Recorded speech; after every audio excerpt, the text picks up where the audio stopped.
लहे दे जानू लहे दे। अबे बस करी रे पगली रहे दे, अबे बस करी रे पगली रहे दे। दर्द मेरे मारी मुँह पहिले सहे दे।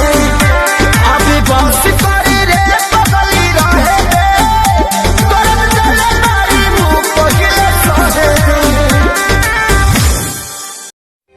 गोरिया चांद के गोरिया नियन गोर बारू हो। बहुत जैली बहुत गैली हे बबुआ के न खुश।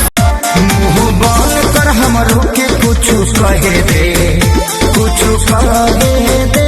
अबे बस करी रे पगली रहे दे, अबे बस करी रे पगली रहे दे। कि हम तो भाई दीवाना गोरे गाल के बारू पोसन धन बेके विशाल के।